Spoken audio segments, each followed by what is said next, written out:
I think it's time we ask ourselves if we still know the freedoms that were intended for us by the Founding Fathers. They seem to be in full-scale retreat from spending cuts and are talking about raising people's taxes again. And I have only one thing to say to the tax increasers. Go ahead, make my day. If we lose freedom here, there's no place to escape to. This is the last stand on earth. Those who would trade our freedom for security have embarked on this downward course.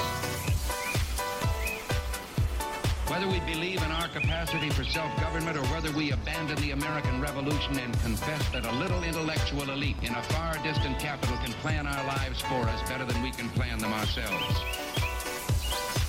Conduit News Radio with Paul Harrell is on now. Good morning, folks. Jan Morgan here, filling in for Paul Harrell. Thank you so much for deciding to start your day with us. We really appreciate you. And those of you on Facebook, following us on Facebook and sharing this live, please share it if you haven't already. I see a number of you already in the Facebook thread from Conduit News Facebook page. But we'd like you to also share it on your page, because that's how the truth explodes, right? The more people that see and hear the truth, the better off we are. But thank you for joining us here for Conduit News, the intersection of conservative ideas and reality. We are building a liberty machine, and we can't do it without your help. How can you help? Well, by joining us every day on the Paul Harrell program from 6 to 8 a.m. Paul will be back from vacation next week. I know you miss him. He's definitely the captain of the Liberty Machine. So also, Conduit has a Facebook page. We have Twitter pages.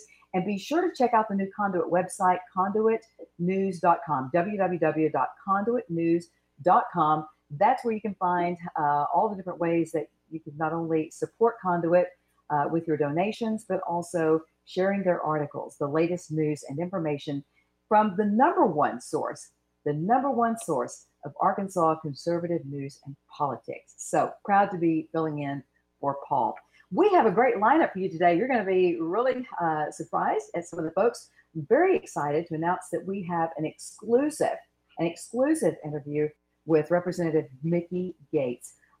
Those of you who've been following his case, Mickey was arrested, I think about a month ago, Reggie, it was about a month ago, on tax charges. So Mickey's going to talk with us at length for the first time, really just sit down and visit. So you're going to hear his side of the story, as well as how what happened to Mickey has caused some division within the Republican Party on what he should and shouldn't do related to those charges. So that will be at the bottom of the second hour of the show at 7:30. So be sure to stay with us for that.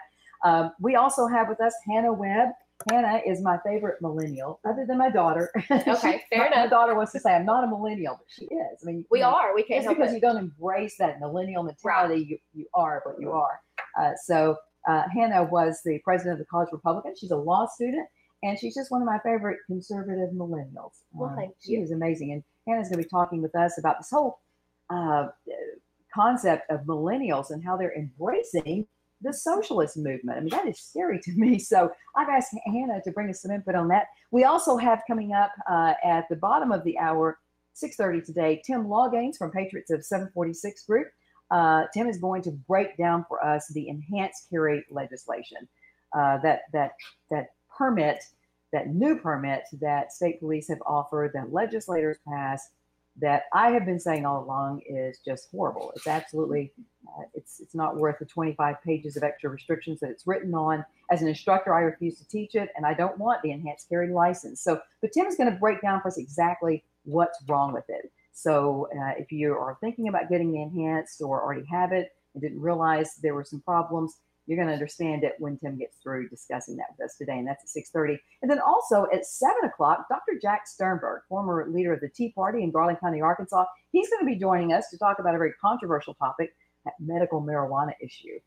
Dr. Jack brings some interesting insight to that. He also is going to talk to us about a suggestion that he made to Vice President of the United States, Mike Pence, about a process that we're using at the VA, not only in Arkansas, but around America, that was flawed. And he suggested some things that would make it run smoother, make the whole process run smoother, which will benefit all veterans. And he was hoping that the vice president would be interested in that. And apparently the vice president was. So we're going to tell you what that is. If you're a veteran, you're going to be sure to want to hear all about that. So anyway, today, what's happening in the news? Hannah, did you read the paper this morning, or did you get a chance to? I know you were on the road coming down here. I've seen a couple headlines. Just seen a couple headlines this morning while we sit here. Well, the big story, if you have to go to work today, you're going to hear people talking about around the water cooler. Well, that's what we used to say back in the old days. Now, I guess people don't gather around the water cooler to talk. They drink bottled water. But everybody's going to be talking about the Woods trial. Right. The Woods trial. The sentencing phase of that is happening today in Fayetteville, and Conduit's own Josh Waters is there. He's going to be there throughout the day. Be sure to check the Conduit News page on Facebook or check the Twitter feed, Conduit News Twitter, because Josh will be dropping down information periodically throughout the sentencing phase as it happens. You'll be able to stay on top of what's happening in that hearing today, and will be almost as good as being there. So thanks, Josh, for doing that.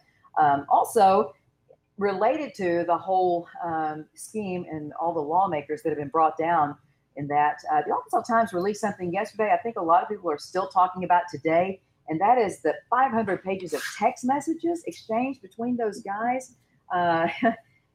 Those text messages reveal a lot about what was really happening in that culture of corruption at our state capitol. You're going to want to read those. It includes, it's just a mother lode of insight. This is according to the Arkansas Times, of the seamy underbelly of the Arkansas legislature, which includes vote trading, lobbyist gift making, medical marijuana plotting, and much, much more. So those text messages are actually in that article. You're going to want to read those. On the national front, I mean, it seems like nobody can stop talking about Nike. Okay, Nike, apparently, I think it's a marketing disaster. I don't know. They're getting a lot of attention. If attention is what they wanted, they definitely got that. They decided to use Colin Kaepernick as their 30th anniversary message. And those of you who haven't seen it, basically, I don't know if Joe has that. I wanted to pull up on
Sniper.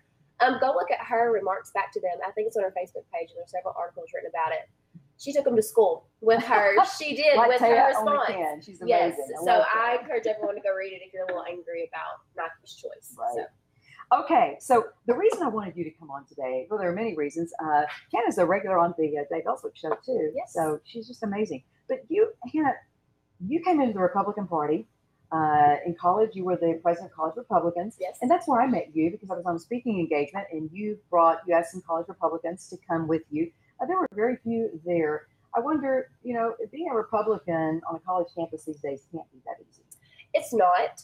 I do think we have it easier, especially in Northeast Arkansas, than other places around the country, just because as a whole, that area is fairly conservative. Mm-hmm. However, it was interesting because, like you said, we have a culture of corruption right Yes. now in the Arkansas politics. Right. Well, that can be viewed as a good and as a bad thing. It's a good thing for me because it's the only reason that I care so much today. The fact that there is so much corruption in Arkansas is the reason that I'm sitting in this chair today, because it's the only reason I got this engaged in Arkansas politics. So I came in because of the corruption, and that is when I decided I need to make a difference. This has got to change, and that's when I ran for college Republican chair. Mm-hmm. And at that point, you're put in a very difficult situation because you're told at all costs to get the Republicans elected. Mm-hmm. Well, when you are a Republican, you believe in the Republican Party platform, mm-hmm. and you live and die by the conservative values that are in it, how do you lead a group of people to a candidate that you know is notorious for bait and switch, Trojan horses, and you know the dealings they're doing on the backside? Right. How do you lead a group of people down that rabbit hole when that person is the only option? Right. And at the same time, with the culture of corruption comes the culture of acceptance, Because especially when you are young, any senator, representative, anyone in that power is somebody that we look up to because they're older than us, they're wiser than us, they've been where we were before. And so we have no reason not to believe what they say is true and no reason not to look up to them. Exactly. And when you are a conservative in college, there's not many people that believe like you do amongst your peers, so you have to turn to those people who are older than you. So how do you do that when those people are corrupt? And so as far as the acceptance goes, they accept what they say and what they do because it's all they know, it's all they see, it's all they have to follow. So when you are someone like me who is educated on what's happening, how do you tell your followers or I wouldn't call them my constituents, but I feel as though they're my responsibility. How do you tell them the truth without losing their trust because you're not saying the same things the leaders are saying? Exactly. So it's a very tough situation to be in, but at the same time, it's empowering because we are so young and we are so impactful. If we know the truth, it could send shockwaves in amongst the oldest among us. So it was a very interesting, bittersweet situation. I took it as an opportunity to empower us and empower myself. And because of that, I had opened the doors to amazing opportunities. And we're so excited about that. Yes. So on that front, because when you came into the Republican Party, I talked to you and you told me you had these visions of grandeur about how wonderful it was going to be. And then you get in there and you see, we've got the corruption, just like the Democratic Party has its share. Okay. The Republicans aren't alone in this. And we're going through a purification process. I call this purifying the party. I think every party has to go through this phase because I don't want this to seem like Republican bashing. I am a Republican. I was genetically Republican. My mother will tell you, I was a Republican in the womb. But and I'm proud to be a conservative. I really am. So I'm just looking at this and going, okay, it's a good thing. We're purifying the party. It's a good thing. I'm not glad that we've discovered that we've got a number of Republican lawmakers who have been disobeying the law, but I am glad that they were caught and that they're being dealt with because that shows that we are willing to get up, step up and eliminate our problems. But there was so much division in the party even before the corruption issue. We've got this division between the conservative base and then the more, I call it the more liberal, the more moderate Republican side. So, and you've been kind of pulled in between those two. That's an understatement. Right. It's very interesting how, especially when you get thrust into a power position amongst the party, how you have to be very careful to toe the line. Right. Because you've got to stay, no matter what pressure you see, you have to stay true to yourself and what you believe in. Mm-hmm. But you almost have to play their game to an extent. You have to not conform to them, but you don't know the times I have been told I'm not a common sense conservative, or I'm not a common sense Republican. Right. That was interesting. I would think a common sense Republican is conservative, and I'm a conservative, and there's that. Right. But it's just so interesting how it's divided all the way down. You have the people who want to follow the establishment, and just because so-and-so says it's right, that means it's right. And that's how it's going to be. And you do it because it's almost the cool thing within the party to do. Right. But opposition is not necessarily welcome, even if it may be believed. Do you believe in principle? Yes. Or party over principle? Principle. Principle. I believe that I love my party because of the principle. Right. But there are a lot of Republicans who believe it's party only. Party over just party, period. Once the primary is over, no matter what, you support the Republican nominee. Yes. And yes, of course, my objective is that we would have total Republican control and continue Republican control of the House, the Senate, the governor's office. But just because someone has an R in front of their name does not mean they're a Republican. And that's what we have a problem within our party, not only in this state, but nationally. President Trump's biggest problems right now on passing the agenda that we sent him to pass are Republicans. Right. Yeah. Not behaving like Republicans. Right. I will say I'm encouraged right now because I think we got almost to rock bottom. And now, how do you know? Where's rock bottom here? When we're all taken over by the Democrats. But we're almost at a turning point because so much light is being shed on the corruption. Right. You can only go up from here. So never, to my fellow Republicans, never look at this as a bad thing. This is a good thing. We can only go up from here. Right. This is a good thing. So much corruption has had the light shed on it. because it can only get better. We may be the 49th poorest state in the country, but that is 48 more spots that we can tick up the ladder. Right. And I think as long as we keep fighting the good fight and we do not get discouraged, it will happen if we put our principles in place. Right. That was a quotable quote. I think we need to say that when you've hit rock bottom when the Republicans have been taken over by Democrats. And I think we just need to add a few words to that sentence. When the Republicans have been taken over by Democrats pretending to be Republicans. Yes. There's the kicker. That's the kicker. I think I'm going to write that down and put that's a great Twitter quote. Okay. So it's 6:20. We've got to take a quick break. When we come back, we're going to talk to Hannah about this whole millennial movement of embracing socialism. It scares me to death. So that with Hannah Webb right after this break. Stay with us.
Do you need conservative legislation killed?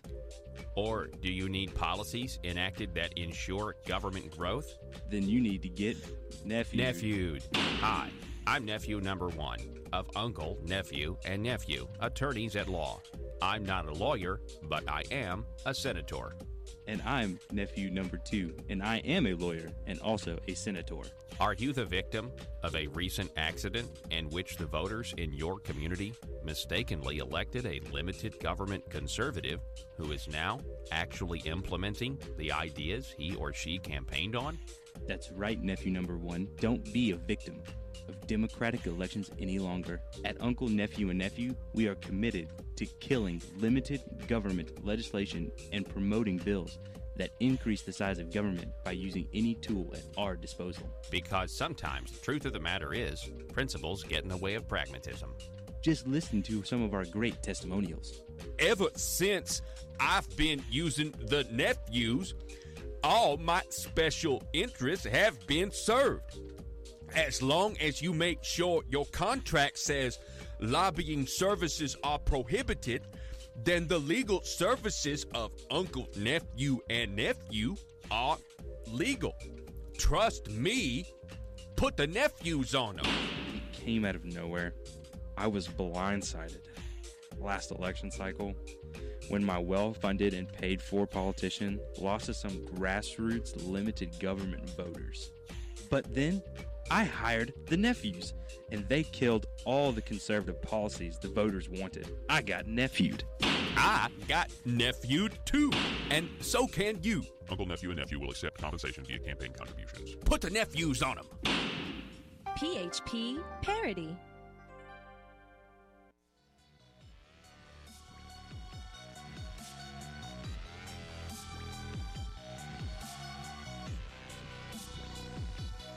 Need your daily news fix? Don't forget to tune in to Conduit News Radio with Paul Harrell. Welcome back, folks. Thank you so much for choosing to start your day with us. I'm Jan Morgan, filling in for vacationing Paul Harrell. He will be back next Monday. If you are just now joining us, we have with us Hannah Webb, and then by phone, Tim Lawgaines, who is going to be representing Patriots of Act 746 organization. And Tim is going to be talking with us about the enhanced carry legislation. And he'll be coming up at 6:30, excuse me. But right now, I wanted to touch with Hannah on this whole millennial embracing of socialism. You know, it really hit home. I knew that so many millennials were beginning to embrace that. We watched it on TV. But then when Alexandria Ocasio-Cortez hit the scene and won her race in New York, and then when she started appearing with Bernie Sanders, and I saw the massive crowds, it was like my worst nightmare became a reality. What is it, Hannah? You're a millennial. What is it about millennials that is causing them to embrace socialism? Right. Well, I always have to preface when I'm going to talk bad about millennials that I have the utmost faith and hope in us, and I do think that we're going to go on to do great things. I don't think we're the fall. I do not think we're the fall of society by any means, but with every generation comes its flaws. I have a lot of issues with Ocasio-Cortez. Aside from her socialist platform, that's a conversation for another day. But as far as us embracing her so much, so I think, and even amongst Republicans my age, things like gay marriage, things like marijuana use, they don't care so much about anymore. And it's not because they necessarily want to practice those things or that they want to be a part of those things. They just really don't care if other people are doing it. And so as far as social issues go, they're more left-leaning, they're more center-left. So if the Republican Party wanted to reach the millennials and transform them, they would have to be more moderate socially or accepting. Right. Not necessarily accepting or embracing or advocating for, but maybe more just a tolerance for it. Tolerance. Maybe not so much, not that we bash them, I don't think that, but more so along the negative connotations surrounding those issues and more of just an indifference towards them. Right. But I think with those social issues comes the economic issues with the Socialist Party. So that's what I think ropes in the majority of millennials is they believe in social progressiveness. And with that right now, within the progressive movement, is socialism. And so it just kind of gets tacked on as a pair. But why is that? Why is it that they would support this concept of, you don't have to work and let somebody else work and you can get part of their money? They don't get it. They don't understand capitalism. I truly wonder if some people, if you sat through an economics class, there's no doubt that capitalism works. I remember when I was in 9th grade in my economics class, how could anyone ever support socialism or communism? It can never work.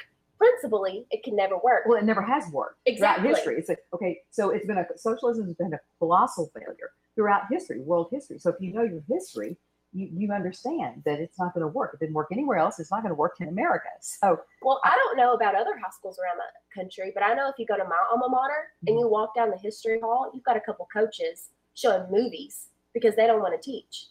Mm-hmm. So there's a whole other issue in and of itself. I do not think people understand the principle behind economics, and they don't understand how dangerous that could be.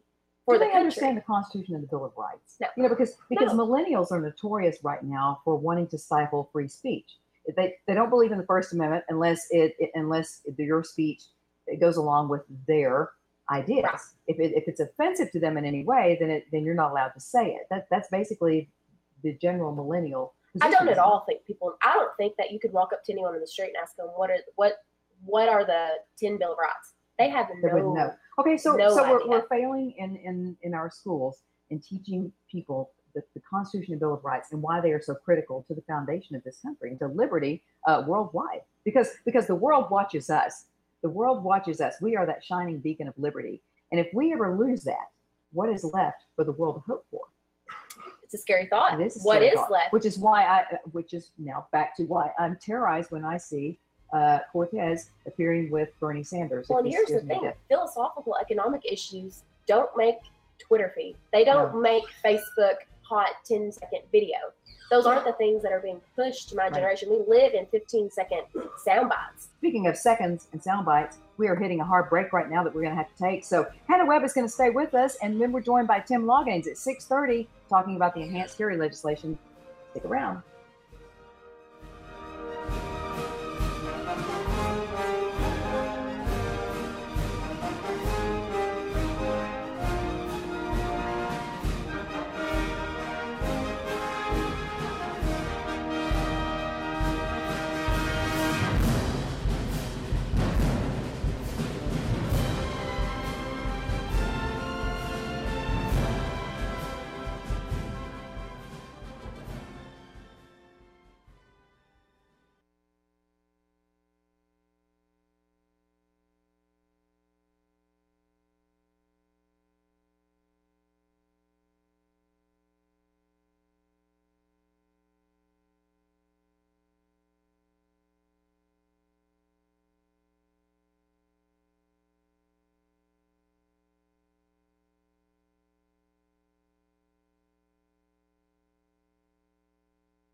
The intersection of conservative ideas and reality.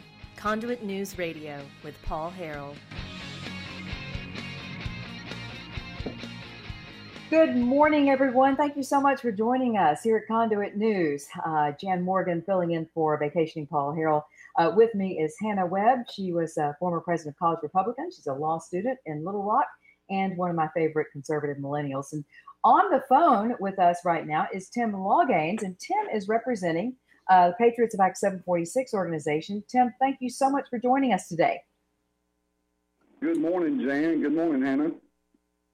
Yes. Well, now, Hannah, can you hear Tim? Okay. Yes. Okay, awesome. So the enhanced carry legislation, there's been a lot of talk about it, Tim, and, a number of instructors at first at Arkansas State Police told all of us who are Arkansas State Police certified concealed handgun license instructors that we had to take the exam to teach it, and then we had to teach it, or we would also lose our certification for teaching basic concealed.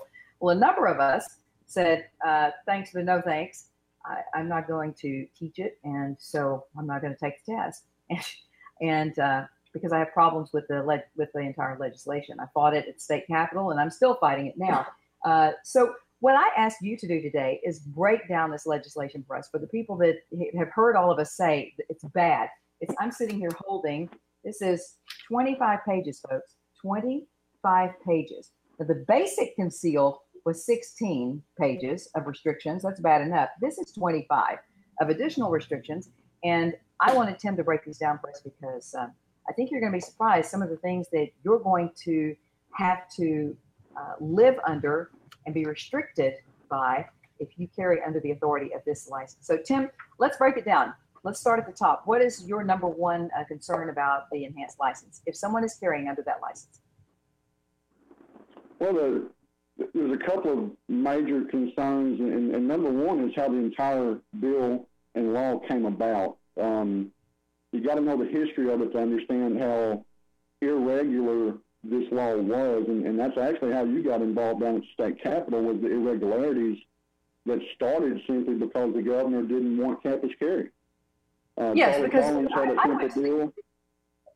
to the state capitol simply to support Senator Linda Collins Smith's campus carry bill. That's what I went to the state capitol to support. It was very simple. If you have a concealed handgun license, you can carry. Of course, you know that I believe in constitutional carry, which means you don't have to have a license. And in the state of Arkansas, for anyone listening, in the state of Arkansas, we have managed, thanks to Senator Linda Collins Smith and Patriots of Act 746 group, thanks to those two, and all of the people, the citizens who've been fighting behind that, we have forced the Attorney General to admit publicly, number one, that you do not have to have a license to carry a gun in the state of Arkansas. You do not have to have a permission slip. And number two, Senator Linda Collins Smith, forced the Attorney General to stand up and admit that there is no penalty for carrying a license concealed in the state of Arkansas without a license.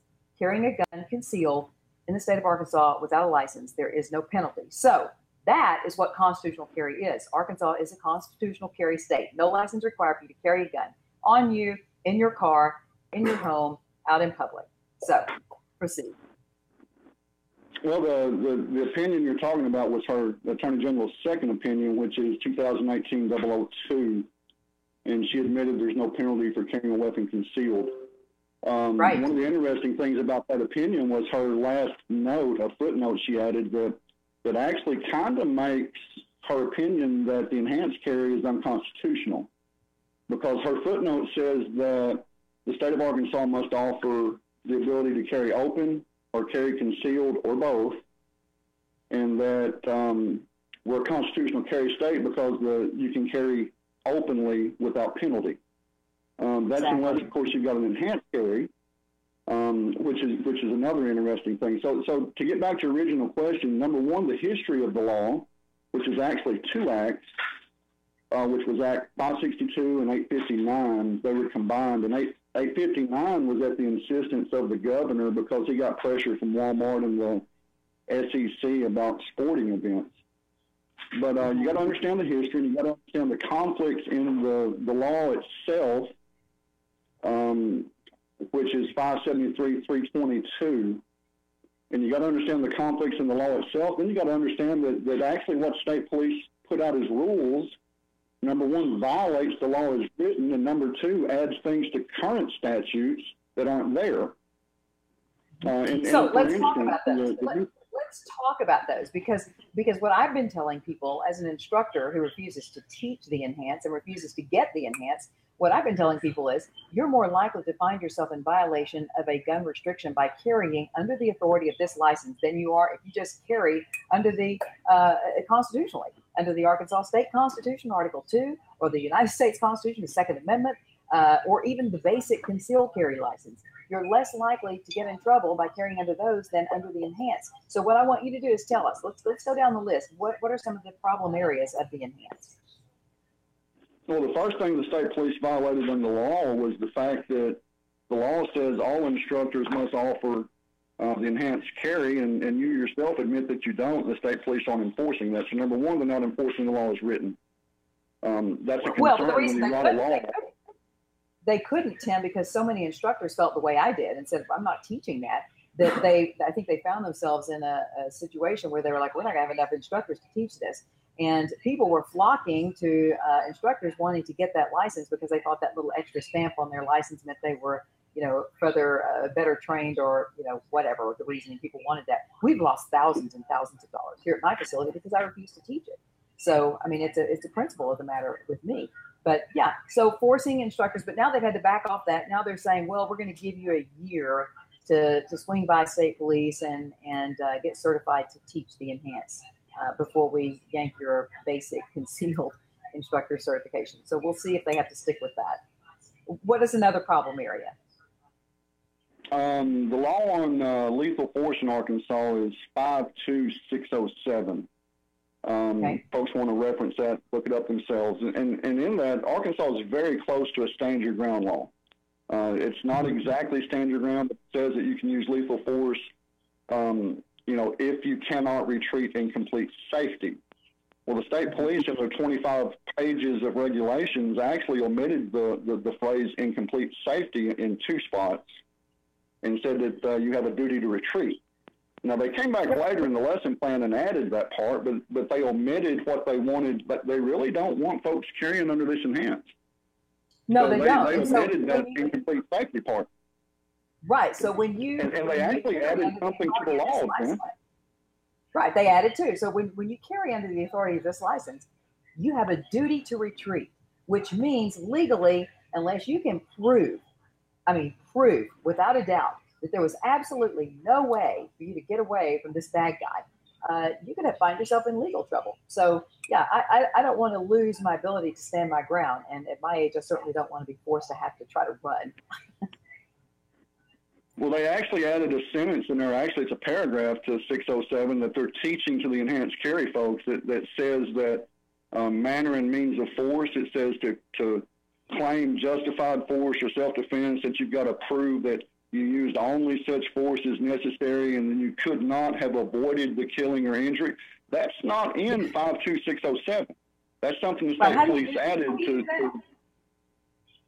Right. How do you do that? Most people know who that realistically, in a life or death situation, most crisis situations like that happen within a matter of a second or two before you realize your life is on the line, and you don't have time to try to figure out, okay, how can I shoot this person so that what if I shoot him here, it might not, maybe it won't kill him if I just shoot him here. Most people aren't good enough shots to take a shot in the leg or the hand or something like that, even though they might want to think they are in a crisis. Most people can't do that. And you have no idea how a person's body is going to respond to a shots fired at center mass. So, and all that depends on whether or not they're under the influence of drugs as well, as you know.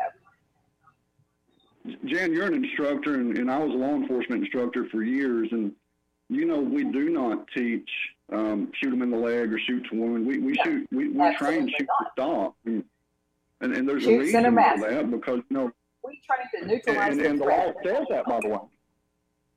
The law says that simply shooting someone is considered deadly force, whether you shoot them in the leg or the arm or wherever. It's still deadly force. Right, and it leaves room because of the way that's written, Tim. It leaves room for a jury to say, "Well, why did you shoot him 4 times instead of just once?" Exactly. Well, police will be the first to tell you, which is why in the police shootings that we see on national TV, people get in an uproar because a police officer fires 5 or 6 times at a bad guy who's rushing at him. And people say, well, why did you keep shooting him? Well, because he was still coming at me. And people under the influence of drugs, unless you hit them in just the right place, they don't feel the pain, especially if they're under the influence of opiates, which we have a big problem with in the state of Arkansas. They don't feel it. Tasers don't even work on people in a majority of cases who are under the influence of drugs. So, that's just a ridiculous assumption to think that a citizen in a moment of crisis is going to be able to determine exactly, what is it going to take to stop this guy. So, okay, so you lose your right to stand your ground. You have a duty to retreat under the authority of this license. And then you mentioned this other. What are some other areas? Well, they called this the campus carry bill to start with, and then they came back immediately after it passed with Act 859, and it added sporting events are excluded and that kind of stuff. But even more importantly, it added what they call firearms-sensitive areas. And I looked on the Arkansas State website in Jonesboro this morning just seeing if they had any listed, and I counted 9 areas, buildings or areas that they had listed as firearms safety areas where you're not permitted to carry. So if you're walking around campus going from class to class, you're going to have to change your route, or you're going to be violating the law and not even knowing it by putting up a sign that says firearms sensitive areas and having some type of safety plan with state police, which by the way isn't foiable. We're not allowed to look at their safety plans. They can post different places around campus that say no weapons allowed. Which along those lines, Tim, people, if I'm understanding correctly, under the enhanced, if you're carrying under the enhanced on a college campus, you also have to have that firearm on you or about your person at all times. You can't leave it in your dorm room. You can't leave it in your car. So if you're walking to one class in an area where you can carry your gun, but then your next class is in a building where you can't carry it, what are you supposed to do? Well, the law says you can only store it in your vehicle, and just think about how silly this is. I live in a dorm room. When I went to college, we had community showers that were outside of our dorm room, and we, go take a shower or whatever. Well, the law says I can't leave it in my dorm room while I take a shower. So I've got to go store my weapon in my vehicle, then go back up and get my stuff and go take a shower, then go back to my car and get my weapon. That's crazy. No one's going to do that. It is crazy. You can't follow that. Think about, if safety is truly the bottom line with this, then why are we telling people to leave their guns in the vehicles? If I were a bad guy looking for guns, the first thing I would do is hit that college parking lot. Surely out of all these cars, we're going to find a bunch of guns in cars. And also, same problem we're having in our parks, our state parks. You can carry a gun in a state park. Say you're at Queen Wilhelmina State Park vacationing, but then when you go into the lodge, they've got a sign on the door, firearms prohibited. So you can carry a gun in a state park legally in the state of Arkansas, but you can't carry it in the lodge. So if I were a bad guy, I would say, you know what, I'm going to hit all the cars in this parking lot about midnight tonight because people can't carry their guns in that building. So that is more unsafe than allowing people to carry their guns. And I don't know if that is a park policy or if that's something parks and tourism just decided to do on their own. But you shouldn't have policy that is in conflict with state law, and that is an issue that I had asked our governor to address last year when I met with him one-on-one. So anyway, we've got a couple more minutes. What are a few more of the fine points of this legislation that you want people to know about that are problematic? Well, I looked at ASU and I didn't look at Fayetteville just because of time constraints, but ASU listed that it, like a store in the student union, a restaurant on campus, daycare centers. There's all kinds of places that they've basically misled the public on. The public thinks you can carry on a college campus, but by the term firearms sensitive areas, they're able to restrict where students and staff can carry and make it almost impossible to avoid actually violating the law and not even knowing it by putting up a simple sign. And that's not the only concern. I mean, people say you can carry inside of a restaurant or a bar with this enhanced carry, but then it says if they post a sign or if they tell you that they don't want it in there, well, then you can't. It also opened the door up for churches to ban folks from carrying inside of a church by posting a sign. That wasn't the case before this enhanced carry law passed. There's just one part in it that I find funny, Jan, is 573-120, which was amended by Act 746. The language of Section A says, "On or about your person, in your vehicle, or otherwise readily available." The governor, the AG, and the Arkansas State Police says that language means open carry.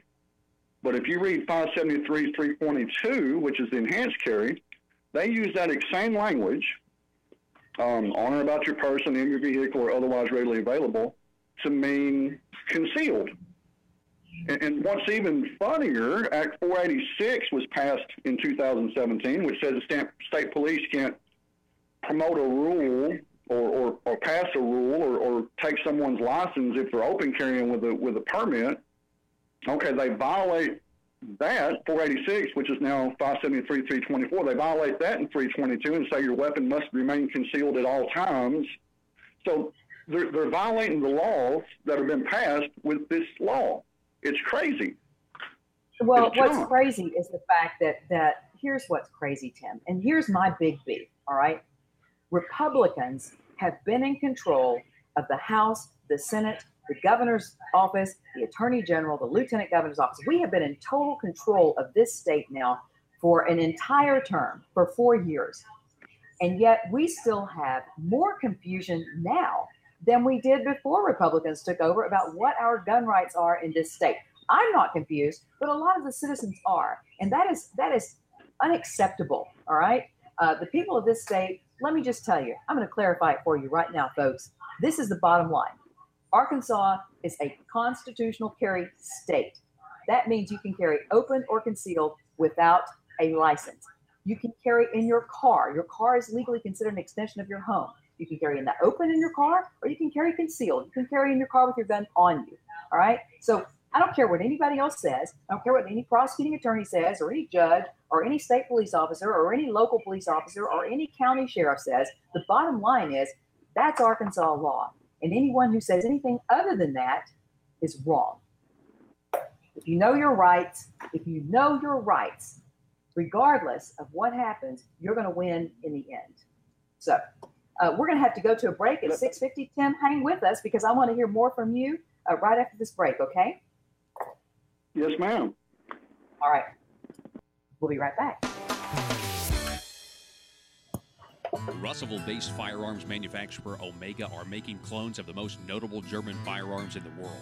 These delayed rotor-lock firearms have been and are currently used by law enforcement and military worldwide. At Omega, they manufacture their guns right here in Arkansas and produce the best reproduction in the marketplace that comes with a complete 5-year warranty. At Omega, they take firearm manufacturing seriously and offer discounts to active and retired law enforcement. Whether you're using Omega firearms to defend the public, defend your family, or for target practice, Omega has your back. For pricing, go to omega-guns.com. That's omega-guns.com. If you're like me, you believe that small business is the heart of Arkansas's economic engine, and it should be viewed that way by the politicians in Little Rock. Conduit for Commerce also believes, like you and I believe, policies that achieve less regulation and lower taxation help small business in Arkansas thrive. Other policies like small, constitutionally consistent government and reducing citizen dependency on government keeps it from growing and expanding its influence on our daily lives. Conduit for Commerce works every day to educate the general public and legislators on these important priorities in the name of Arkansas small business. By the way, contributions to Conduit for Commerce are tax deductible. Log on now to conduitforcommerce.org and click on Contact Us on the right side of the page. That's conduitforcommerce.org.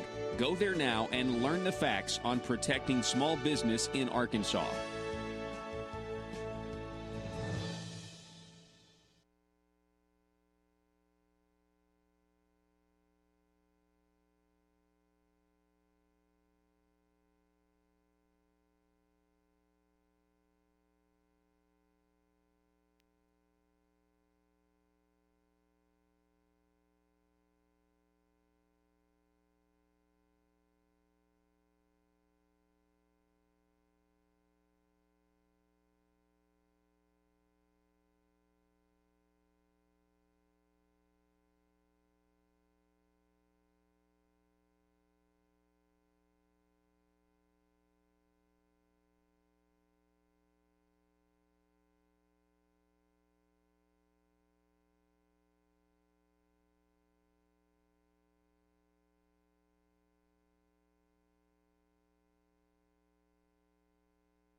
exposing the truth and everything the Marble Palace establishment keep trying to cover up.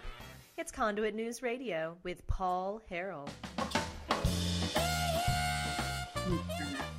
Welcome back. Jan Morgan here filling in for Paul Harrell. And we have with us Tim Logains with Patron 746 Group. I asked Tim to hang with us till after the break because I wanted him to finish, to kind of wrap up. We've been talking about the enhanced carry legislation and what's wrong with it, why carrying under the authority of that legislation can actually get you more in trouble. You're more likely to find yourself in violation of a gun law by carrying under the authority of that license than you are to carry under basic concealed or carry under the Arkansas Constitution. But Tim, wrapping things up, just want to briefly give us a quick overview of any more issues that you have with that legislation. Well, one spot in the ASP rules, it talks about how you may be shot by law enforcement responding to an active shooter. If you have to draw your weapon and use it in self-defense, make sure you holster your weapon before law enforcement arrives. Well, that goes against everything I've ever taught. You keep your weapon out until the threat is completely neutralized. And they're trying to somehow scare folks into thinking that if you use your weapon in self-defense on a college campus or somewhere that enhanced does allow you to carry, which is very few places, that you run the risk of being shot. So even in their language on the rules, they're trying to discourage folks from using the enhanced license, which again is just crazy. Right. This is a bad law. I mean, that's the bottom line. Doesn't the enhanced also give you the authority to consume alcohol while you're carrying? Doesn't it tell you that that's okay? Well, and it's interesting you say that because not having a permit, I can already do that. Right. A lot of folks don't realize that under 573-120, I can go into a bar, I can go into a restaurant, I can have a beer, and there's no restriction. Now, if you have a permit, regular permit, 573-06, prohibits you from doing that. But the enhanced actually gives you back the rights that you already had if you didn't have a permit to start with. Right. Which, that's a personal decision that people can make. Personally, I teach my students, look, you just because you have a right to do something, just because you can do something doesn't necessarily mean that you should. And that if you find yourself, just because you say, well, I can consume 2 or 3 or 4 beers, it doesn't affect me. Well, I promise you that if a crisis occurs after you've had those 3 or 4 beers and you end up having to use your gun in self-defense and you shoot an innocent bystander in the process of trying to save your life, it's not going to matter how you feel after consuming that much alcohol. What matters at that point is your your blood alcohol content. That number, if you think that isn't going to cause you a legal issue, you're sadly mistaken. So just want to kind of remind people of that. And but I wouldn't want to teach a class where I have to teach people that, under the authority of this license, it's perfectly okay and acceptable for you to consume alcohol while you're carrying a gun under the authority of this license. So anyway, anything else? You got just maybe another minute. Well, they cover that in the enhanced rules, and I agree that drinking and weapons don't mix, and you certainly shouldn't become inebriated and have a weapon. Bottom line is, though, if I want to go into a restaurant and have a meal and drink a glass of wine, my weapon's irrelevant to that. Same thing if I want to go into a sports bar and watch a game and have a beer, why should I not be able to defend myself simply because I had a beer? Now, you got to know your own limits, and you got to know the law, and we can argue that it's not smart, but you know what? The law says what it says, and enhanced is trying to give folks the impression we're giving them special privileges, by the way, which is a violation of the Arkansas Constitution. We don't have special classes of people, but that's what the enhanced makes folks think. I want the enhanced driving license so I can speed. They're not going to do that, are they? I mean, it makes no sense. Well, anytime that you have the government getting involved in something and starting to treat a right as if it's a privilege that can be regulated or restricted, you're going to have problems. I mean, and that's where my issue is right now with the Republican Party in general on this one issue of all things. We should clear this up for the people. There shouldn't be people in the state of Arkansas confused about their rights. And the Second Amendment is a right. It's not a government issue privilege. And according to the Arkansas State Constitution, Article 2, it is a right. Not only do we have the Second Amendment, the Bill of Rights, in our own state constitution, it is a right. And yet, and then Section 29 says any effort to regulate or restrict is inviolate, which means you can't regulate or restrict a right that's guaranteed in the Arkansas Constitution, that is noted and acknowledged in the Arkansas State Constitution. And yet here we are regulating and restricting it to death, to the point that people don't know what they can and can't do with a gun in this state anymore. And you're 100% correct, Jan. People in the state of Arkansas have a right to keep and bear arms. That's the bottom line. You don't need a permit. Yes, sir. Regardless of well, what Tim, thank you so much. Right. Thank you so much for all the efforts that you've made. I know that you and so many members of Patriot 746 Group are out there educating people. The more educated the citizens are in the state of Arkansas, the more likely we are to keep in check an out of control state government. So folks, know what your rights are. Stay on top of your rights, and then stand up and fight when you know your government is stepping over the line and infringing. We're going to be back with more Conduit News after this break. Stay with us.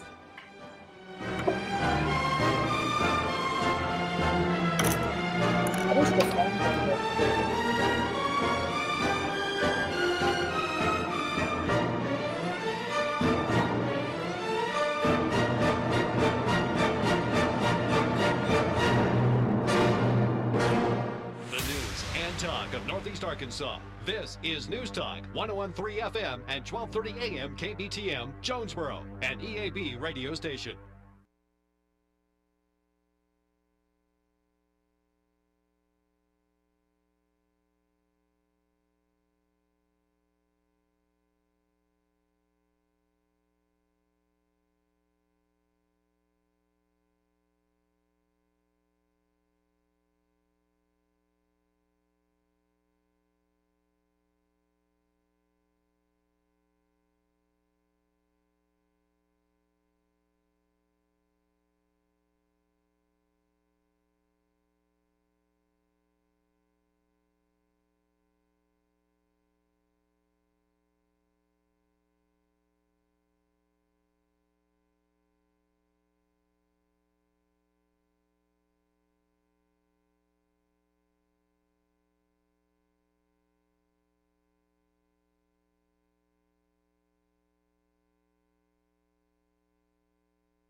I think it's time we ask ourselves if we still know the freedoms that were intended for us by the Founding Fathers. They seem to be in full-scale retreat from spending cuts and are talking about raising people's taxes again. And I have only one thing to say to the tax increasers. Go ahead, make my day. If we lose freedom here, there's no place to escape to. This is the last stand on earth.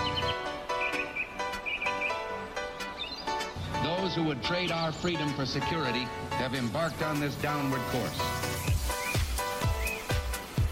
Whether we believe in our capacity for self-government or whether we abandon the American Revolution and confess that a little intellectual elite in a far distant capital can plan our lives for us better than we can plan them ourselves.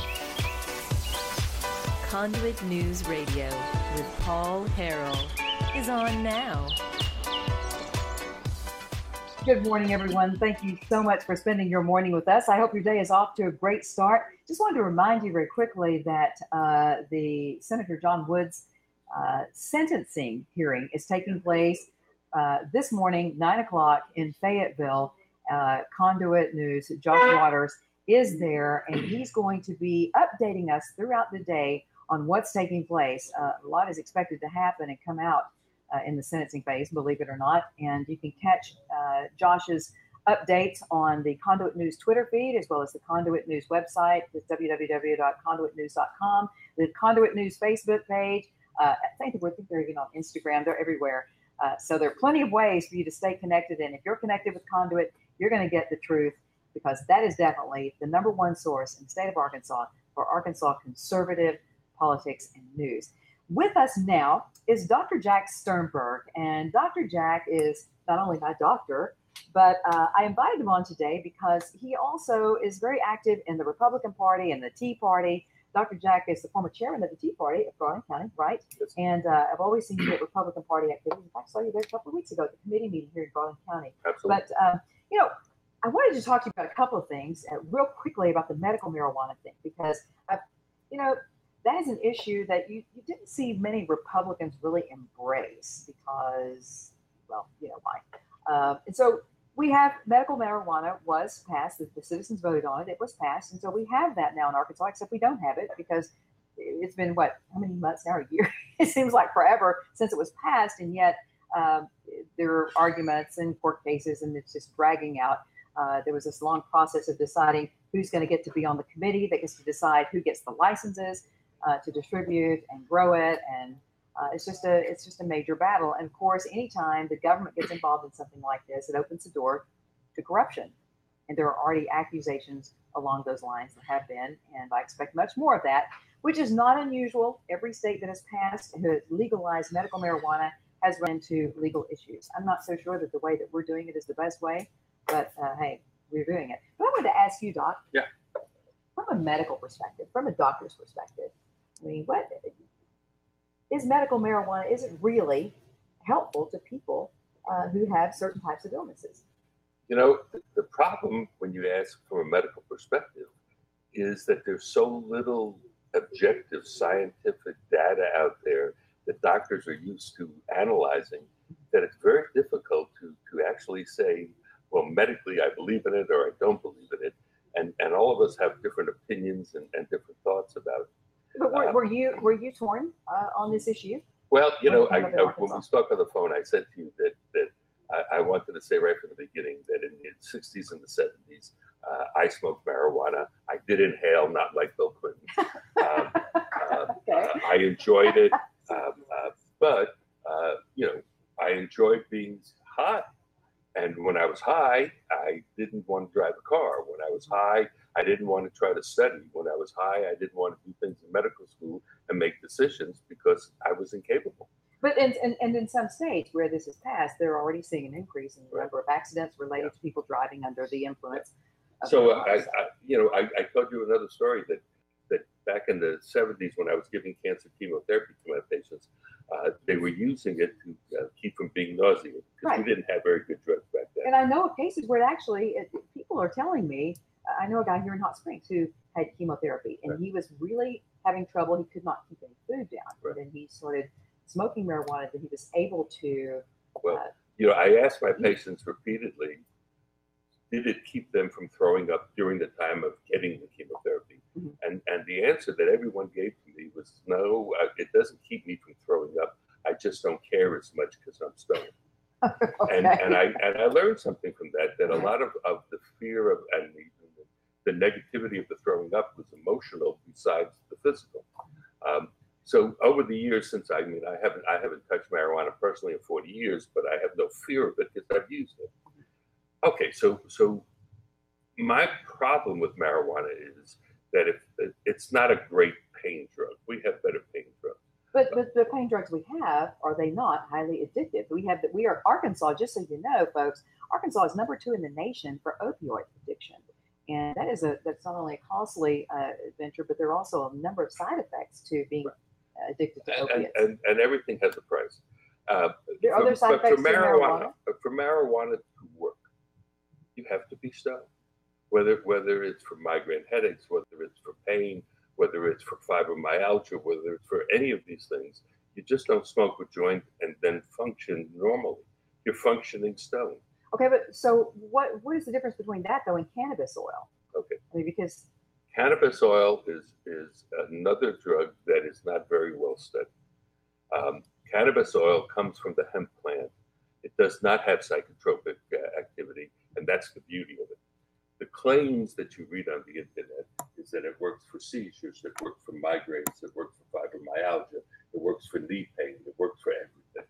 I mean, the claims are enormous. When you study, and I did study it because my wife has a minor seizure disorder, and I wanted to give it to her. So I studied it as best I could and discovered that there was almost nothing scientific out there about it, except in children with Dravet syndrome who have intractable epileptic seizures. So it does work for children. It does work for children, oil. but the dose for children is 10 times higher than the dose that they're recommending for fibromyalgia and migraines and things like that. But there's no consistency with the cannabis oil, is what I'm told. It's like you don't know which one is because there's no set ingredients, and so how do you? And so now here's the next problem: the FDA has not approved it, so therefore all the internet places that you can buy it from, they all claim to have the purest CBD oil, and you have no way of knowing what you're getting, which is a fear. And that's not to say that some of it isn't good. You just don't have any way of comparing one to another. So tell me if I'm right about this. Okay. My view is the reason we haven't studied it, you keep talking about there's no study, there's no documentation. The reason we don't have all that is because Big Pharma doesn't want us to study it because they're making billions of dollars and they control the legislators who aren't going to do anything about it as well. So is the pharmaceutical industry the reason that citizens are not getting the studies that they need to determine if this really is effective? Well, I can't answer from personal experience on that. You may be absolutely right. But I'll give you examples. The CBD oil that was given to the children with Dravet syndrome called Charlotte's Web, that was purified in England and now has become an actual drug. It's called Epidiolex, and it will be available soon in this country. So now the British company that is producing it pure so that you know what you're actually giving. The unfortunate thing is they've already said, well, when we have it approved in the United States, a year's supply for these children will be $32,000. Wow. So what is the answer? And you can buy CBD oil now $80 a month. Right. What is the answer? What would solve all the issues that we're having with this particular, with marijuana in general? I think that the only time you can get really pure studies is when the government actually funds it themselves, so that there isn't, and it's, the drug company can't say afterwards, well, we spent $2 billion to get this drug to market, we have to make our money back. If the government was producing the study, and thereby hopefully controlling a little bit of what the price was going to be when the drug came out, right? Then it might work better. But we live in a capitalistic society, and it's always been this way. Yes, unfortunately, it's always been this way, and we have a government that is controlled by lobbyists for Big Pharma who don't want these studies done because they might actually find out that it does work in some areas, and that it does not have the side effects of so many opiates. But okay, thank you for talking to us briefly about the medical marijuana issue. And there is no real experts on this. Right. Well, I wanted to hear from you because I thought this was so exciting. You volunteer for the VA now that you're retired, Right. okay? And you discovered an issue that you came up with a solution for, and I understand you wrote a letter to Vice President Mike Pence and got a response. Tell us about that. I started asking if I could volunteer at the VA clinic here in Hot Springs a couple of years ago. Okay. It took quite a while to get their approval, then it took 4.5 months to get credentialed. Even though I was already practicing in the state of Arkansas, I was credentialed. I'm so shocked that it takes you so long to get something from the government. Yes. Yes, that was unbelievable. Anyway, I finally did get approved, and I have to say that I went into it having heard so many stories about the VA and the lack of resources and the lack of money and how the veterans were treated. And I mean, I kind of went in with negative feelings. So I then volunteer, or I now volunteer at the local veterans clinic here in Hot Springs. I'm the walk-in urgent care doctor. I had to take 20 hours of courses just on how to use their electronic medical record. Their electronic medical record is so robust, it's so extensive, it's so excellent that it's a whole learning curve in itself. Okay. So I did that. I went to work there. I followed another doctor for 3 weeks because she had to show me how the VA system works. How to use the system, right. So I started working in there, and the first thing was I fell in love with our veterans. These are the finest people I've ever worked with. They're the best of the best America has. They're great patients. They came up in a system of being under authority. They do what you tell them. They take their pills on time. They call up to get them refilled. When you ask them to bring in a chart of their blood pressure or their blood sugars, they bring it in. They don't tell you, "Oh, I'm sorry, I forgot I left it at home." These are great patients and great people. You mean unlike me, who calls you and tells you, "This is what's wrong with me, so I just need this." Well, you're usually right. So I'm your concierge doctor. Okay. But anyway, so I started looking at it, and I said to them, "What can I do for you?" They said, "Well, we have 2 doctors, we have 2 nurse practitioners. They can only see each one 12 patients a day, a total of 48 patients, and they're totally booked up, and they're 3 months behind or 4 months behind because all they can see is 12 patients a day." And I said, "What can I do for you?" And they said, "Can you be the urgent care doctor? If someone shows up on a Monday sick, would you see them? If somebody calls in on Friday and needs to be seen the following week, we have no place to put them. Can you see them?" And I said, "Absolutely." So when I started working, I realized that the biggest impediment to taking care of patients was the time spent on the electronic medical record. In other words, normally in a real environment, doctors don't have to do that. They have scribes that do that, right? Well, some do. Okay. The majority of doctors, even in the private world, who now have to, by law, use the electronic medical record, okay, they don't usually have scribes. Okay. A few doctors I knew would have a nurse follow them and act as their scribe. So as I, here I was now. I'm not getting paid, but let's say I'm a $200 an hour doctor. I'm sitting there typing out my known progress note. I'm the one clicking the mouse clicks on how to get a drug ordered or how to get a lab ordered. Or if I want to have an MRI, I have to ask the patient 10 questions like, "Have you ever had shrapnel? Do you have a pacemaker?" I had to do all this. I had to do all the clicks. And then at the end of every visit, I had to find the ICD-10 code to put it down. In other words, I was doing all of this work. Bureaucratic red tape for a government-run facility. I'm so shocked. But please, you see, this is where at times I want to say, I'm not against that. I think the electronic medical record and what it does is wonderful. It's time consuming. So I realized if I could only see 2 people an hour because I was spending 15 minutes with the patient and 15 minutes with the record doing the typing and putting all this in, if I had an $18 an hour clerk who knew how to do all this, I could sort of tell her or him what I wanted written. I would say, "This is the lab I want. This is the x-rays I want. This is what plan I had." And as I'm seeing the patient, they could be doing the typing. I could double the number of patients I could see per hour and then still give them equal care because the doctoring part is what they wanted. I can do that in 15 minminutes, but I was wasting 15 minutes on the record. Right. So I wrote to Vice President Pence. I wrote to Bruce Westerman, our District 4 congressman. And this is the amazing thing. I wrote Bruce Westerman at 11 o'clock in the morning. He wrote me back at 1 o'clock and told me he loved my idea of hiring a clerk to do this. So I'm going to have to interrupt you. Yeah. Because I'm going to hear more about what Bruce Westerman did to help with this, as well as the response you got from Vice President Mike Pence. We're at a break, though, so we're going to take a quick break. And when we come back, you're going to hear about what the Vice President said and did and what Bruce Westerman did and how that's going to help veterans in the future at our VA hospitals, hopefully not only in Arkansas, but around America. Stay with us.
Money, power, prestige, essence,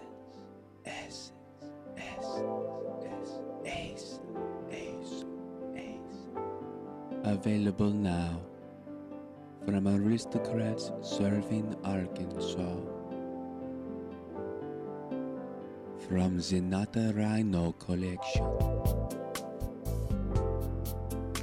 the fragrance of backroom deals, nepotism, the aroma of higher taxes, subliminal deception, deep state, ace, made right here in Arkansas by a taxpayer-funded Chinese factory.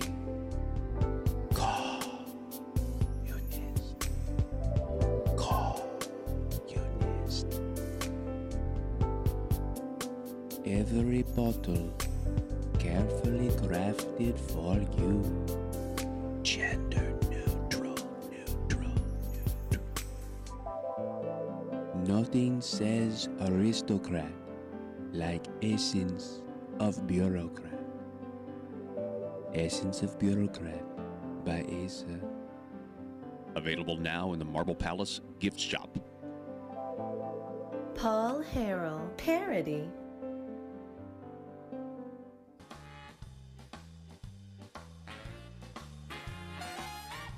Determined to drain the swamp in Little Rock, it's Conduit News Radio with Paul Harrell. Good morning. Thank you so much for joining us here on the Paul Harrell program. I'm Jen Morgan filling in for Paul, who's on vacation. Paul will be back next week. And just wanted to tell you, in case you're just now joining us, Conduit News is the #1 source in the state of Arkansas for conservative Arkansas politics and news. We love Conduit, and if you want to know more about Conduit Fraction, we are building a liberty machine in this state. And I say we, even though I'm not an employee of Conduit, I say we because I fully support Conduit and what they're doing. And why? Because I was a journalist for 27 years, and I know about their determination to be factual, fact-based with the content that they put out there. If you want to be sure that the news you're getting is solid, and you want to share it knowing that no one's going to be able to come back at you and say, well, there's wrong information in that story, then you can share Conduit News articles. The Conduit News has a Facebook page. You can find them on Twitter, their website, www.conduitnews.com. And just going to tell you my favorite news outlet, and I'm honored to be asked to fill in for Paul this week. Dr. Jack Sternberg has been joining us, and Dr. Jack, but if you didn't catch us before the break, Dr. Jack has been talking about, he is a volunteer doctor at the VA clinic here in Hot Springs, Arkansas, in Garland County, Arkansas, and he noticed that there was kind of an issue with the process that was affecting their ability to see more veterans. They can only see 12 patients a day, I think is what the doc said. Yeah, before he came up with an idea. So, doctor, before the break, you said. Well, let me say one more thing. Okay. I was astounded to discover some things that were wrong in our perception of the VA system. Okay. They have plenty of resources. They have plenty of money. They have plenty of people that work there. The people that work there are dedicated to the veterans. I mean, it's not, a lot of the stories you hear are just fabrications. I mean, I can get a veteran everything they need if I can justify it. You can. You know as well as I do, doctor, though, that in every business, in every agency, there are going to be bad apples. Sure. And I know there are some stories out there that are true about things that have happened to veterans, and veterans die waiting to get treatment and waiting to get seen by a doctor. And the process that you have come up with is actually going to get veterans to a doctor faster. Tell us when a patient waits too long and dies, it's because of a lack of manpower or people power.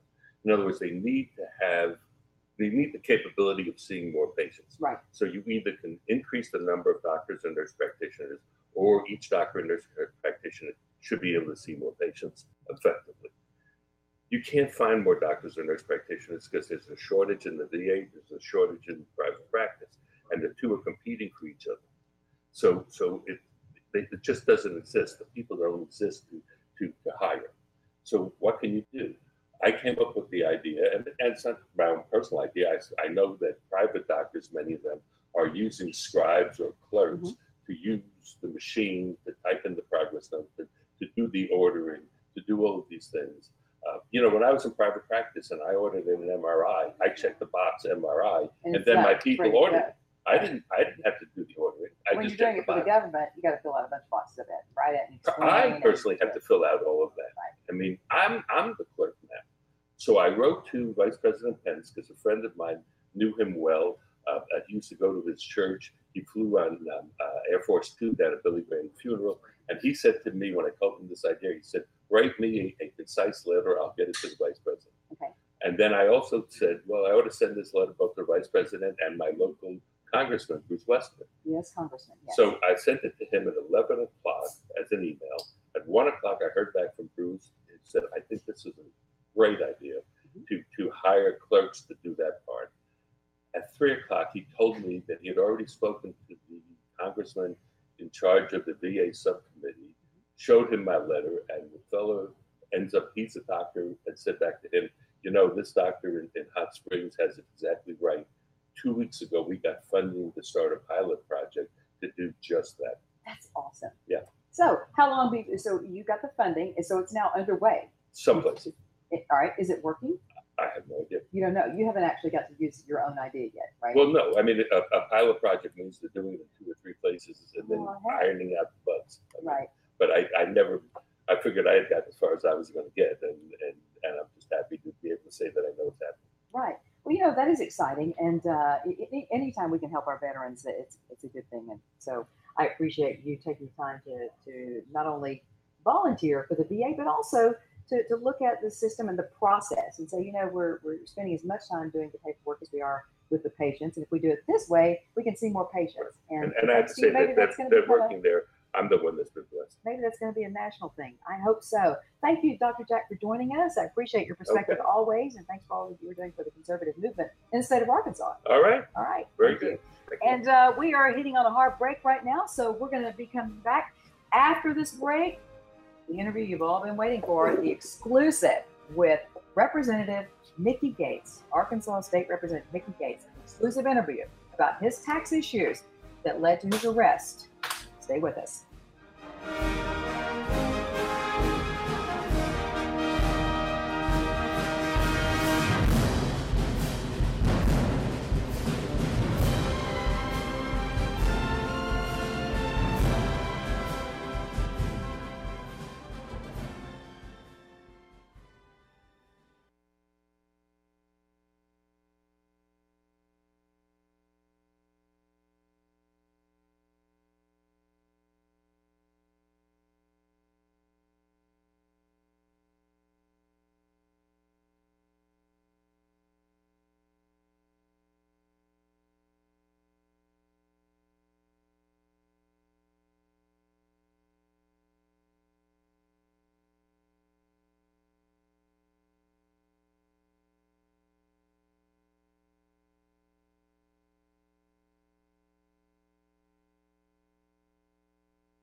bringing you your daily dose of truth.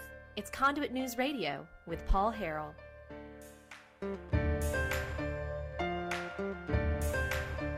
you for joining us. I'm Jan Morgan, filling in for the vacation Paul Harrell, and the half hour that you've all been waiting for. You know, we worked really hard to get this interview, and I'm proud to say that State Representative Mickey Gates has agreed to talk with us. Mickey has been a Republican representative for the state of Arkansas a number of years. He was arrested recently on 6 Class D felony charges for failure to file state income tax returns. And so he's, according to the state, he owes over $259,000. His bond was set at $1,500. And Representative Gates, I really appreciate you joining us, especially now I know that you're out of state with your daughter who's having some medical issues. So I appreciate you taking the time to call us in. Thank you so much for joining us. Could you please let the folks know? Good. Go ahead. Yeah, tell the folks, what can you tell us at this point about the charges against you and your tax issues? Well, the issues, and there's not a whole lot I can say right now simply because I haven't even been arraigned yet. For some reason, the state, in its infinite wisdom, their arrest was in July. Most people, when they're arrested, are arraigned within days or at least within weeks. I won't be arraigned until October, I think October 2nd, which coincidentally is just right a couple before of weeks before early voting starts. Yeah, that just causes it to be re-erected. But the biggest thing is it doesn't give me my day in court, and it just prolongs my day in court, which we are, wanting to be able to get to court so that we can vigorously defend ourselves. And, it's when you introduce legislation and when you do things that causes the swamp to be drained, there are creatures in the swamp that don't want to be drained, and they like their lifestyle. They like their ability to do swampy things, and and the part of the thing that we deal with now is, and I can attest to this, is when you have a culture where there is a lot of corruption and there are a lot of convictions and a lot of people admitting to guilt, then the assumption is that everybody that is charged now is guilty. And I was looking back. Do what? Guilty until proven innocent. Say that again? Right. Guilty right. And until that's proven a right that's just correct. The right, the assumption of guilt versus the assumption of innocence. We, just like all our other civil liberties that are so precious to us, like the freedom of religion, the freedom of speech, the right to bear arms, those are all rights that are given to us and should not be abridged, and they should not be taken away. And, we're sitting here going, well, just because somebody files charges.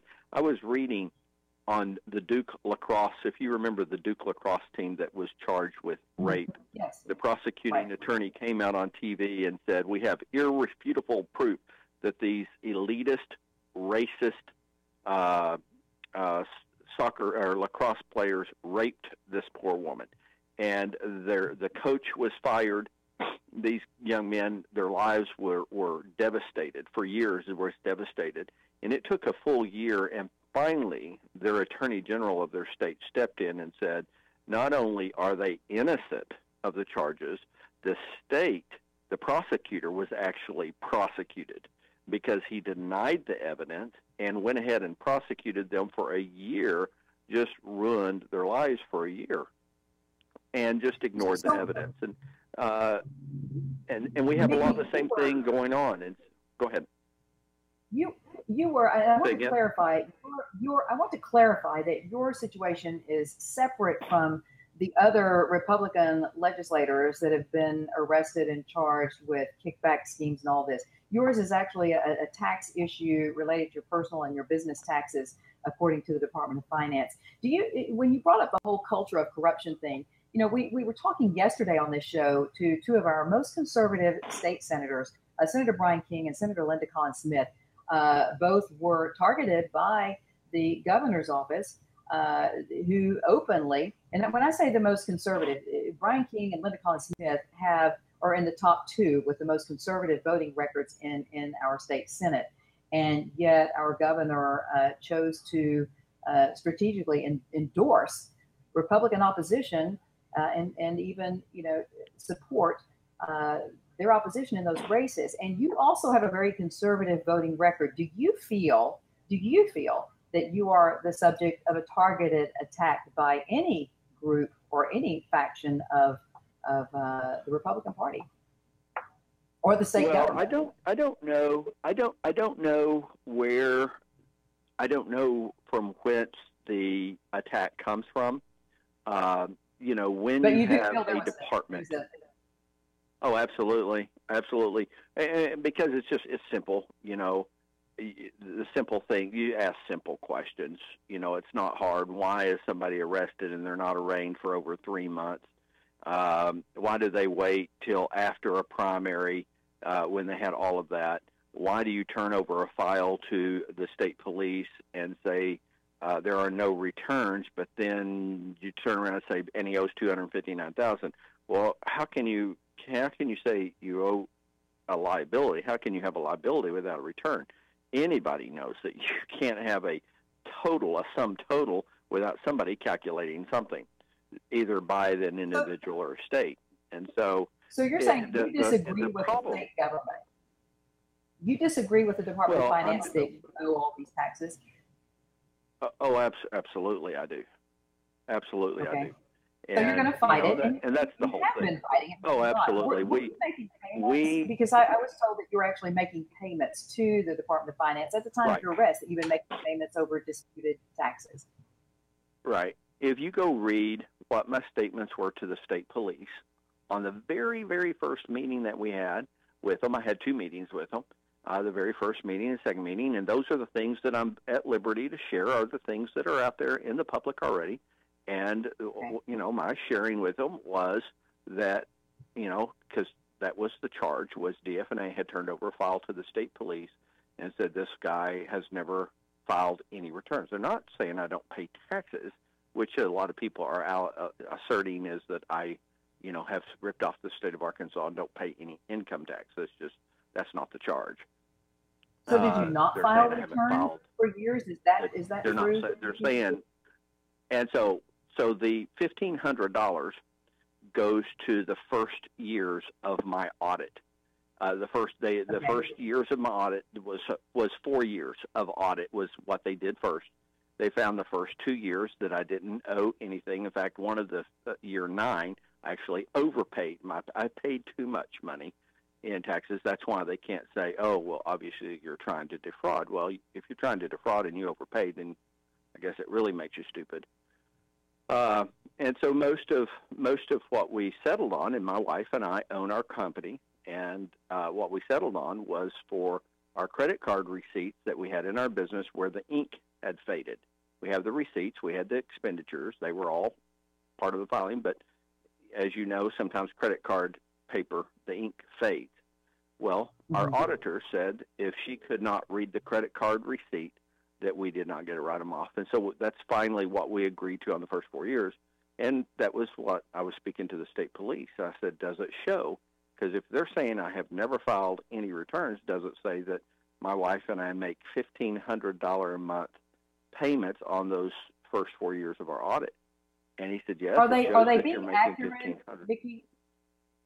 Are they being accurate when they say that you didn't file returns? Did you file returns? Oh, yeah, we have returns. Now, we don't have them all caught up simply because they told us that they've already been filed and that we could not. And that's part of what we will get to court.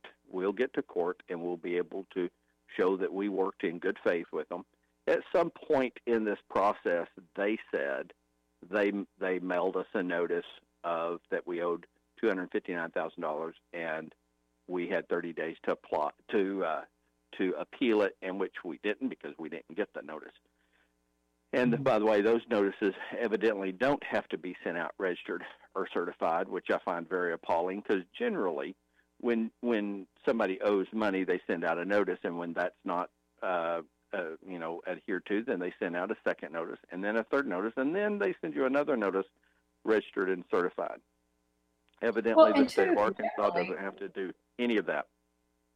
Mickey, also generally, doesn't the Department of Finance also generally garnish your wages if you owe taxes? And I know that I heard people around when you were arrested, I heard people say things like, well, he gets a paycheck from the state government for being a state representative. Why does the Department of Finance just garnish his wages if he owes taxes?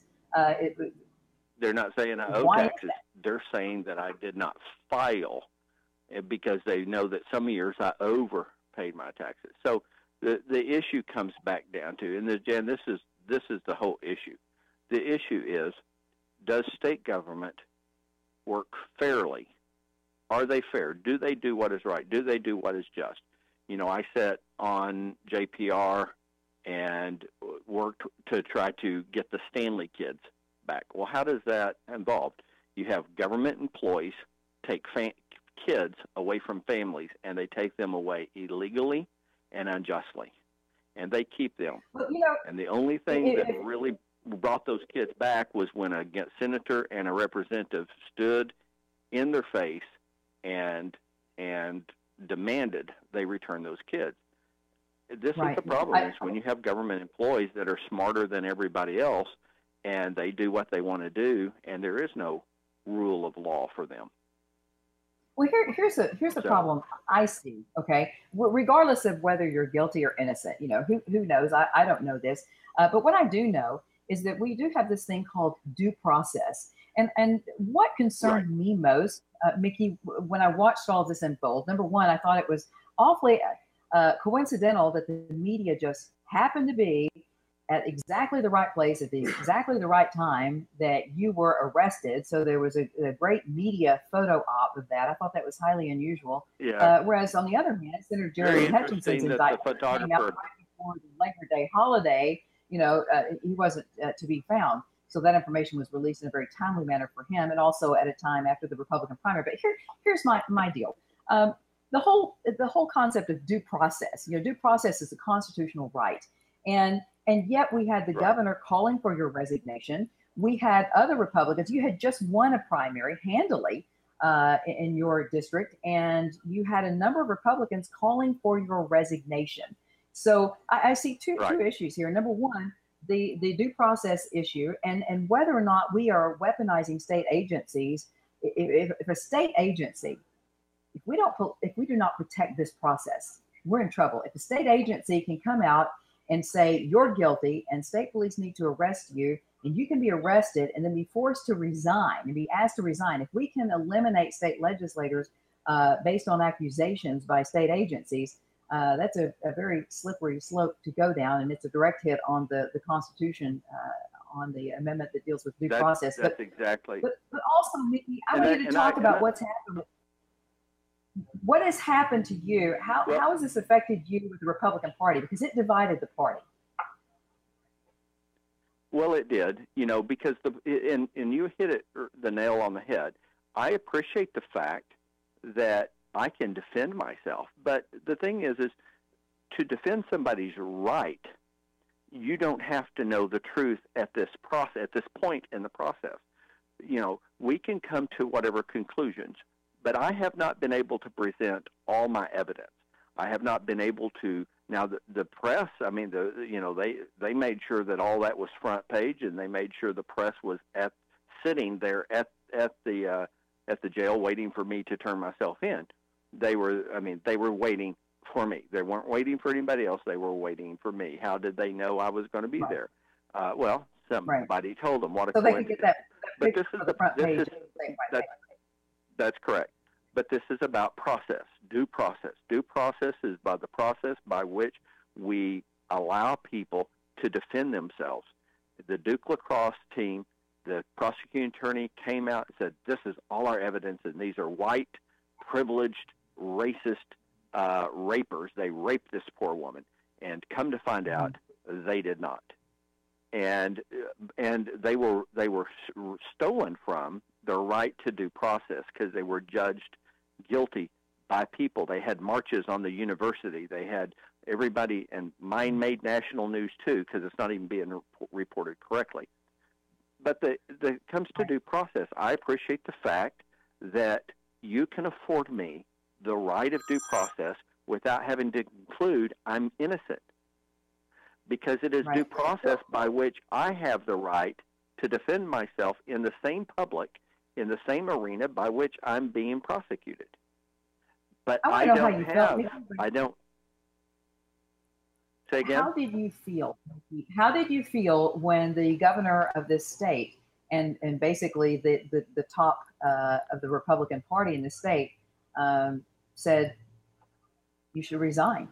I will tell you, I was angry. I was upset because I have to admit I expected my people to not defend me because of my party affiliation, because it has nothing to do with it. I expect them to be vigorous defenders of my liberties. And when they're not defenders of my liberties, and when they don't come and say, you know, this guy has a right to defend himself, and the people that elected him have a right to have their representation, and that representation not be removed, you know. But I understand weak people need to defend themselves, and they need to make political moves so they look strong. And generally, when politicians take measures so as to make themselves appear strong, they normally, to strong people, only make themselves look weak. And you know, I appreciated Bill Webb. Go ahead. Yeah, I'm sorry. There's a brief delay here. We're going to have to take a quick break. Okay. We'll be talking more with Mickey Gates after this commercial break. If you believe the Second Amendment protects your right to defend your home with a firearm, where do you turn if the government confiscates your gun? To the courthouse. The Founding Fathers created your Seventh Amendment right to a civil jury to protect your freedoms. The courthouse is where you fight the overreaching hand of government. And the Brad Hendricks Law Firm is where the fight starts. Call the Brad Hendricks Law Firm at 501-221-0444. The Brad Hendricks Law Firm in Little Rock, standing ready using the Seventh Amendment to protect your Second Amendment rights. If you're like me, you believe that small business is the heart of Arkansas's economic engine, and it should be viewed that way by the politicians in Little Rock. Conduit for Commerce also believes, like you and I believe, policies that achieve less regulation and lower taxation help small business in Arkansas thrive. Other policies like small, constitutionally consistent government and reducing citizen dependency on government keeps it from growing and expanding its influence on our daily lives. Conduit for Commerce works every day to educate the general public and legislators on these important priorities in the name of Arkansas small business. By the way, contributions to Conduit for Commerce are tax deductible. Log on now to conduitforcommerce.org and click on Contact Us on the right side of the page. That's conduitforcommerce.org. Go there now and learn the facts on protecting small business in Arkansas. Russellville-based firearms manufacturer Omega are making clones of the most notable German firearms in the world. These delayed rotor-lock firearms have been and are currently used by law enforcement and military worldwide. At Omega, they manufacture their guns right here in Arkansas and produce the best reproduction in the marketplace that comes with a complete 5-year warranty. At Omega, they take firearm manufacturing seriously and offer discounts to active and retired law enforcement. Whether you're using Omega firearms to defend the public, defend your family, or for target practice, Omega has your back. For pricing, go to omega-guns.com. That's omega-guns.com.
Conduit News Radio with Paul Harrell is building a liberty machine. Find out more at conduitnews.com.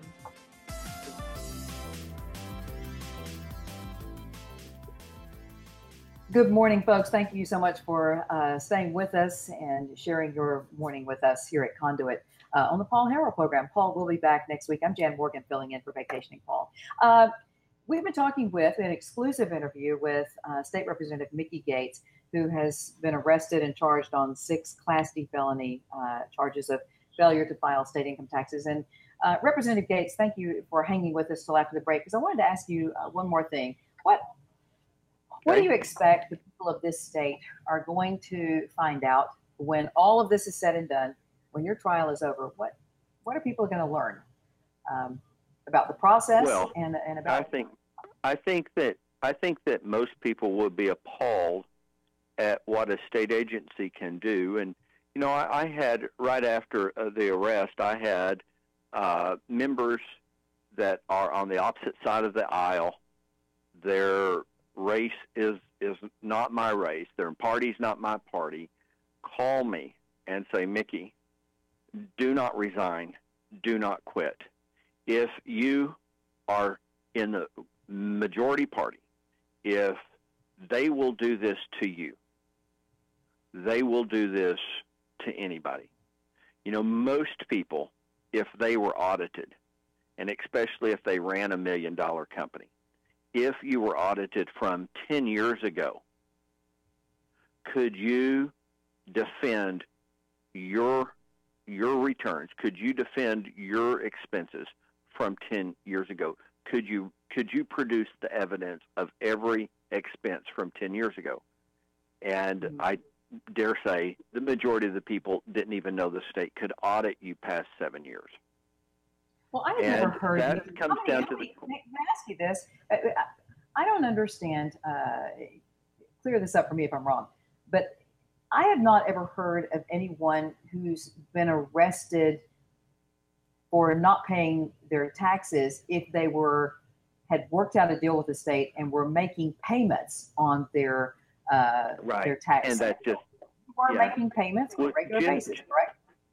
Oh yeah, every month. In fact, my payments to the state are $1,500 a month. That was what my wife and I agreed to in our company, that we would pay $1,500 a month. We had paid at the time of the arrest. I had paid $31,500 in 21 months. The checks hit my account on the 22nd or the 23rd of every month, and it is not due until the 6th of the following month. So it actually clears my account 2 weeks before it's even due. And it's over $31,000. It's over $33,000 now, and that's so. The were whole you point. Surprised? Were you surprised when you got the call? Were you surprised that you were being arrested? Oh, I was just shocked. I've been 24 years, you know, and I've had legislators say, Mickey, why didn't you come to us? Why didn't you say something? And I'm sitting here going, I didn't know that I needed to, because I've been working with them for quite a few years. I've been working with them and going through the audit. Now, don't get me wrong. While I say working with them, I did not just bend over and let them just, you know, destroy. Right, me. you were disputing. I fought them, and I won near. Oh, all the time. I mean, crazy stuff like not allowing an employee to use their debit card if they went out of town on business, to use the company card to buy gas and lodging and that type of stuff. They were saying they had to pay for it all themselves, and then I could reimburse them when they got back. And I said, no, that's why you have company credit cards. That's crazy. Well, you can't do that. Well, sure I can. Just crazy stuff. And about 90 to 95% of everything that I appealed, I won.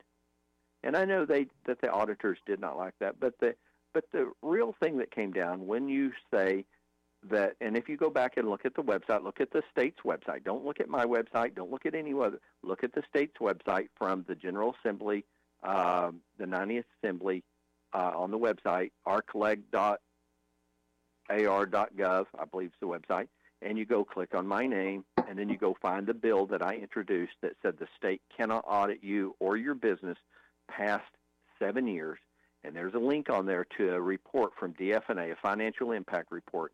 It says that I think the number is $15 million that that the state of Arkansas makes off of people auditing them past 7 years to 10 years. We make $15 million a year auditing people. Why? Because it is almost impossible to defend what you did 7, 8, 9, 10 years ago. But Representative Gates, we are that, not only would we lose the $15 million, they would lose a bunch of employees. And this is about saving government jobs. Right. We are out of time. I really appreciate you taking the time to call in to me at this time in your life, and we'll be watching your case. Thank you so much, sir. I appreciate it. Thank you for affording me the right to due process. Yes, sir. You have been listening to, thank you. You've been listening to State Representative Mickey Gates talking about his side of the story, what he was able to share with us, and I guess he will have his final day in court because the United States of America. The news and talk of Northeast Arkansas. Thanks for joining us. This is News.